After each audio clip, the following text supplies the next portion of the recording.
I'm Josephine Cameron, and I'm the author of Dog Friendly Town. In this mystery for middle readers, Epic McDade and his siblings have to track down a stolen dog collar worth $500,000. Epic loves to tinker, and the gadgets that he makes in the book are easy things that you could make at home. All you have to do is follow your curiosity.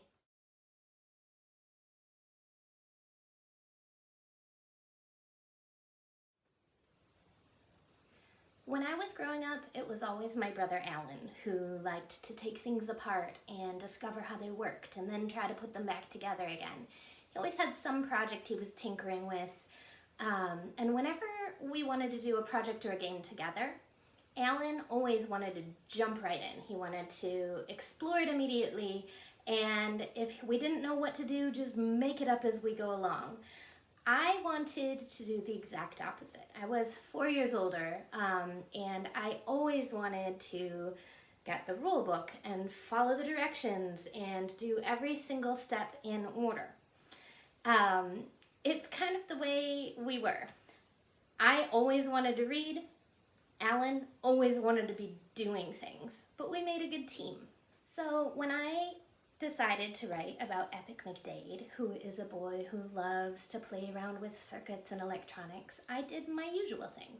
I read a lot of things. I subscribed to Make magazine and read about different projects that people make and all kinds of innovative, interesting ways that people have created all kinds of things, not just electronics. And then in this book, I read an advertisement for a book called Make Electronics. And I started reading through and taking notes and learning about how do circuits work and what are resistors and how do you put it all together. There are all kinds of little short experiments in here, and I did every single one by following the directions from start to finish, just like I always do. And I got books like Robotics, which has really fun, cool, build-it-yourself series. And as I was going along, and I, got an extra cute notebook to write all of my things that I've learned in, I realized that this is not probably how Epic would be experimenting and creating and putting his projects together.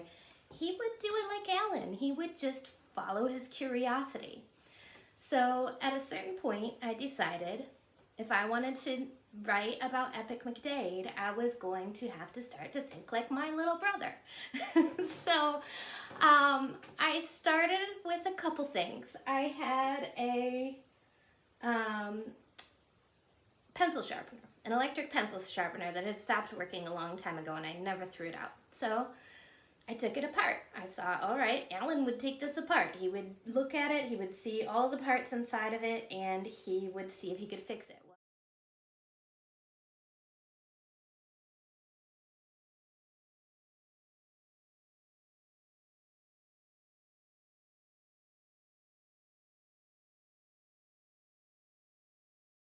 But I did find it interesting that the battery pack was attached by wires, just as I had read in my books, and I detached the battery pack.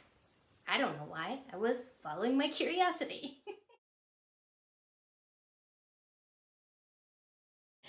And then I had a little remote control airplane, and this thing could drive, and it had these little guys that sat inside of it. If you pressed one of them, it would make different sounds, sometimes singing, sometimes the sound of an airplane going. And I thought, okay, I'll just take this apart, see if I can tell what any of the parts inside are. And it was kind of, I'm not gonna lie, I was a little nervous. I felt like I was breaking something. And I would suggest that it technically is breaking something, so if you are going to try out some tinkering and some exploring, it's nice to ask your parents ahead of time or whoever happens to be in charge of the particular thing that you are going to take apart, just in case you can't put it back together again. So inside this, I found circuits.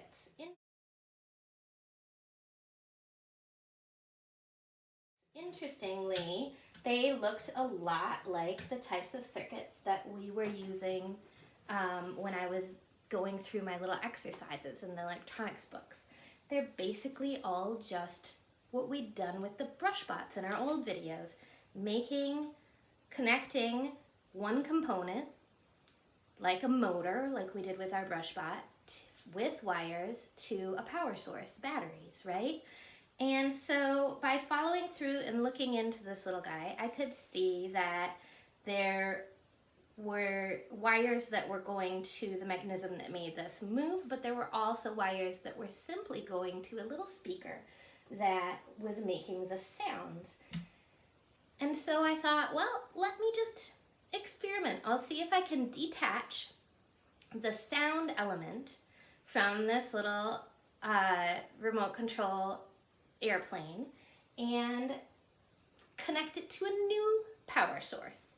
And so I did. I took my power source, my battery pack, from the pencil sharpener, and I connected the little speaker.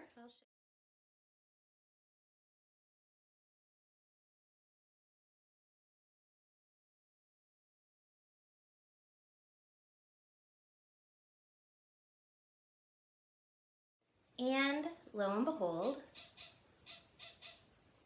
it worked. It was kind of cool. And then I thought, well, I wonder if I could see if I could still run this airplane even without the sound components. So I took a little wire nut, which I had learned about in my Make magazines, and I connected those wires back together, the ones that I had cut, and made sure that the circuit was still complete. And once that circuit was still complete, I could still run my model airplane. So it didn't have a point to it. I wasn't following the rules. It wasn't my natural tendency, but it was pretty fun. And I ended up with this interesting little gadget that can make various sounds. For instance, the dog barking. And this sound. So later on, when I was writing A Dog-Friendly Town, and I was revising, and I needed some sort of little gadget for Epic to use when he is playing with Pico, the Italian greyhound from upstairs. And I ended up using Screambot, which was something I made up, and if you read the book, you'll see it's just the battery guts of a pencil sharpener added to the audio components from one of Epic's sister's old toys.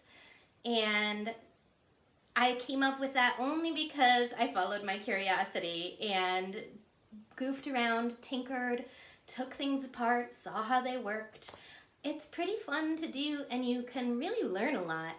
All the stuff that I had learned in these books didn't make nearly as much sense until I opened up both of these objects and saw exactly how those circuits were pulled together and that they were working.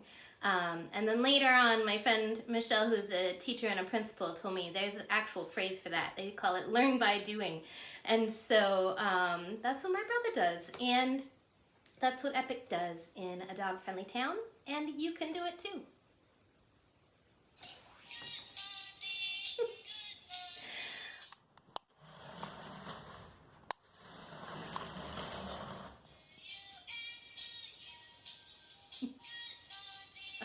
It won't stop. If you'd like to learn more about Epic and his adventures, or try to make another one of the gadgets that he uses in A Dog-Friendly Town, please visit my website, josephinecameron.com.